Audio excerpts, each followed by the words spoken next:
Tebakin yang di mana? 3, 2, 1, salah. Ini adalah Jalan Sabang di Jalan Pusat Taksi di Innovator Studio yang mentransformasi Jalan Sabang dari ini menjadi ini. Kita semua akan lebih kaya 40 triliun rupiah per tahun. Dan semua akan mendapatkan semua ilmunya di buku ini.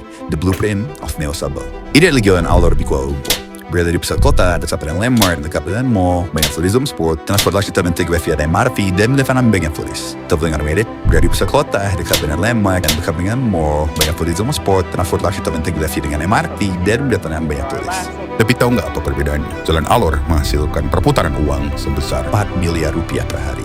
Sementara di Jalan Sabang, hanya 150 hingga 200 juta rupiah per hari. Perbedaan gila yang lebih dari 2000%. Itu yang membuat Innovator Studio resah dan melahirkan sebuah depan baru bernama Neo Sabang. Atau kita sebut Jalan Sabang Merauke.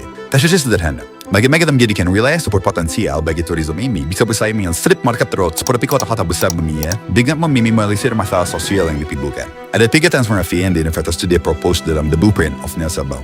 1. Gedung parkir tinggi dan besar membebaskan Jalan Sabang dari fenomena ini. 2. Car-free road. Pemindahan jalan dan pelebaran jalan di jalan sampingnya yang memungkinkan mobil untuk melewati jalan Kebun Siri melalui jalan alternatif. 3. Di Jalan Sabang yang sekarang bernama Jalan Sabang Merauke akan ada kurasi makanan terbaik Nusantara dari Sabang sampai Merauke. Bayangin ada klaster Palembang yang isunya adalah pempek dan tekoan. Ada klaster Padang, klaster Makassar, klaster Manado, klaster Bandung, klaster Aceh, klaster Medan, dan semua makanan terbaik Nusantara dari Sabang sampai Merauke. Penerapan 3 transformasi ini akan membuat Jalan Sabang Merauke bisa menjadi pusat turisme di Jakarta yang memiliki perputaran uang hingga 1,5 triliun per tahun.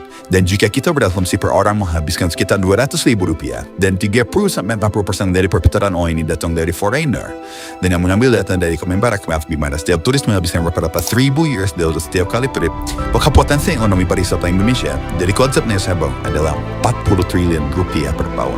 Let that sink in. Now, we have done our job and the knowledge is now yours. Kamu bisa mengakses semua riset, ilmu, framework berpikir, transformasi, tantangan, dan potensi akan inovasi ini. Semua di dalam blueprint yang bisa kamu dapatkan hanya seharga Rp30.000.